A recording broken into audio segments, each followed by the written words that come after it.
Magsisimula ang kwento ng ika-23 chapter ng solo leveling sa pagbabalik nitong grupo ni Dungsuk dito sa kuta ng boss.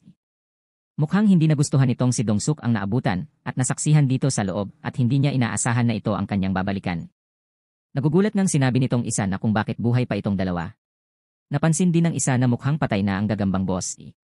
Napatanong din dito ang isa kung ano daw ang nangyari dito. At nagtatakang nagtanong din ang isa kung sila lang ba daw ang nakapatay sa boss. Sinabi ni Kiwan na baka ang gagamba ay malaki lamang at wala naman talaga itong totoong kalakasan. Sinabi rin ng isa na sa hula niya ay kung meron kang kalasag kagaya nitong kay Jinho ay magkakaroon ka ng kakayahan pabagsakin isang C-rank na boss. Baka naman daw merong kapansanan itong boss kaya ito ay natalo ng D-rank at E-rank na hunter. Sa isip-isip ni Dungsuk na naiintindihan niya nga daw itong si Jinho. Mukhang wala naman daw na itulong dito ang isang E-rank. Baka naman daw si Jinho lang talaga ang tumalo mag-isa dito sa boss. Baka nga daw merong espesyal na mga abilidad ang kalasag nito, baka nga daw magkaproblema pa sila kapag ginawa nila itong kalaban. Natanong itong isang kasamahan ni Dungsuk kung anong kailangan nilang gawin. Sinabi nitong kinakailangan nilang gawing kakampi itong si Jinho. Tinawag nga ni Dungsuk itong si Yu Jinho at sinabing gumawa daw ito ng pagsasaliksik dahil sa napakaangas na mamahaling kalasag nito at mukhang anak daw ito ng nakakamanghang tao. Ang Eugene Construction Chairman, Yu Myung-han. Ito pala ang ama nitong si Jinho. Sumang-ayon naman si Jinho habang naiinis na sumagot. Wika ni Dungsuk na hindi niya daw inakala na anak siya ng isang napakayaman na negosyanteng tycoon. Meron nga daw itong gustong sabihin sa ama nitong si Jinho. At bibigyan nga daw nila ito ng pagkakataon kung papatayin niya itong si Sung Jinwoo. Hindi makapaniwala itong si Jinho sa gustong ipagawa sa kanya nitong si Dungsuk. Dito ay seryoso na ang ating bidang si Sung Jinwoo. Sinabi ulit nitong si Dungsuk na patayin niya itong si Sung Jinwoo at maging kasabwat nila. Ito nga lang daw ang tanging paraan para mabuhay siya dito. Kapag hindi niya ito pinatay ay silang dalawa ang papatayin nila. At ano pa ba daw ang hinihintay nito? Wala nga daw nakakaalam sa mga nangyayari dito sa loob ng dungeons. Baka daw ang isang D-rank ay natatakot sa isang E-rank. Napatanong na nangangamba nga itong si Jinho sa ating bida. Wala naman daw itong problema kay Jinwoo. Naisip tuloy nito na nagmukha nga siyang tanga. Sinabi nito na syempre magtra-traitor nga ito sa kanya dahil mahina lamang siya. Nag-isip ng malalim itong si Jinho at humakbang patungo kay Jinwoo. Nagulat itong si Dungsuk sa ginawa nitong si Jinho. Bigla nga itong naghanda na mukhang proprotekhan niya itong ating bida laban sa grupo ni Dungsuk. Tinanong ito ni Dungsuk kung doon siya papanig at kakalabanin ba daw niya sila. Napatanong tuloy itong si Kiwan kung anong kailangan nilang dapat gawin. Sa isip-isip nitong si Dungsuk na sayang daw kung papatayin nila ang anak ng isang napakayaman na pamilya. Sinabi nito na kailangan muna nila daw alisin ang pinakamahina. Hindi na Dungsuk ang kanyang espada at nagtanong. Kung nasubukan na ba daw nitong makapatay noon? Kinakabahan na nga dito si Jinho.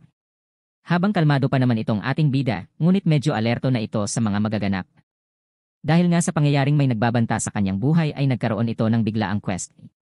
Saad nga dito na meron siyang mga kalaban na malapit na ginugustong patayin ang player, kaya kailangan niya nga daw itong ubusin lahat at siguraduhin ang kaligtasan niya.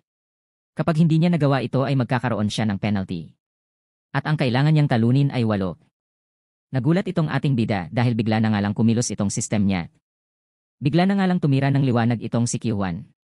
Ang pinupunterya pala nito ay si Jinwoo. Tinamaan nga itong ating bida at sumabog ito na ikinagulat din itong si Jinho dahil hindi nila ito inaasahan na mangyari.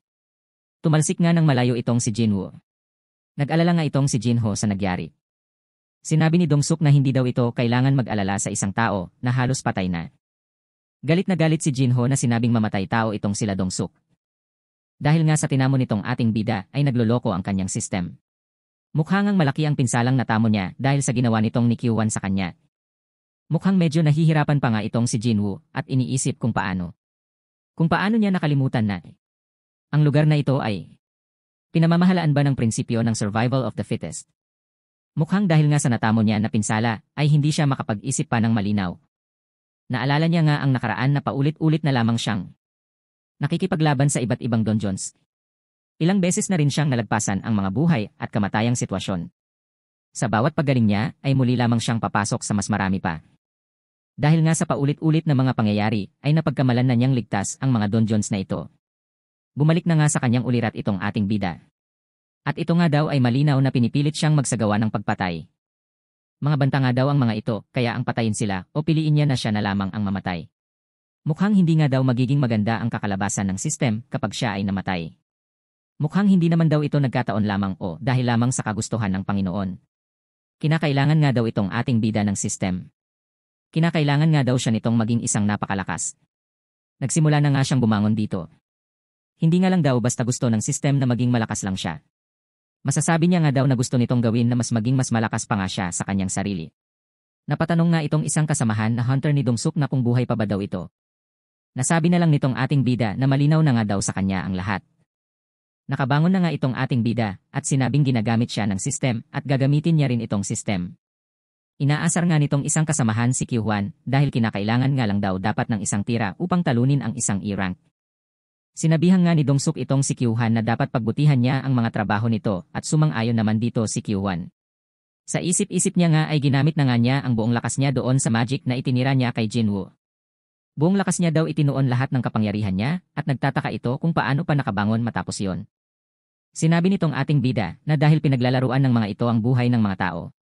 Ipinapagpalagay nito na alam nila ang mga kakaharapin nilang mga kaparusahan din dito. Nagtataka naman na tanong nitong isang kasama ni Dong-suk kung ano daw ginagawa nitong ating bida. Galit na galit ngang sinabi ni Jinwoo na dahil tinatawag niyo ang mga sarili niyo na hunters. Nagtatanong ito sa grupo ni Dong-suk kung handa na rin ang mga ito na matugis. Mukhang nagulat na nga lang ang grupo nitong si Dong-suk sa mga sinabi ng ating bida. Mayabang na sinabi nitong isa niyang kasamahan na siya na daw ang bahala dito kay Jinwoo. Lumapit pa nga ito at inakbayang ang ating bida at sinabi na mukhang hindi pa nga daw naiintindahan ng ating bida ang kinakaharap nito ngayon na sitwasyon. Nagulat na lang ito bigla nang mayroong biglang talim na lumapat sa lig nito. Diretso ngang pinugutan ng ating bida itong mayabang na hunter. Wala nga itong nagawa sa napakabilis na pangyayari. Ang lahat nga ay sobrang nagulat sa mabili na pangyayari dahil hindi nga nila ito inaasahan. Mukhang baliwala nga lang sa ating bida ang kanyang ginawa dahil wala itong ekspresyon ang mukha nito na parang pumatay lamang ito ng insekto habang gumugulong ang ulo nitong mayabang na hunter. Makikita nga na ang madugong punyal nitong si Jinwoo ay napakatalas habang tuluyan na ngang namatay ang mayabang na hunter. Nagsimula na nga magbilang itong ating bida ng isa. Makikita sa kanyang pagmumukha na parang natural na lamang ito sa kanya, wala man lang pag-aalinlangan niya itong nagawa. Gulat na gulat nga ang grupo ni Dong-suk dito. Hindi sila makapanilawa sa sinapit ng kanilang kasama. Nagtataka nga sila kung kailan ito nagkaroon ng punyal. Hindi nga nila malaman kung saan niya ito nakuha. Kahit nga daw nakababa ang depensa nito ay isa pa rin itong dirang. Nagtataka na nga lang ito kung paano ito nagawa ng isang napakababang hunter. At dito na nga nagtatapos ang kwento ng ika-23 ng Manuang Solo Leveling. Maraming salamat! Kung nagustuhan niyo ang ating kwento ay mag-like, mag-share at mag-follow.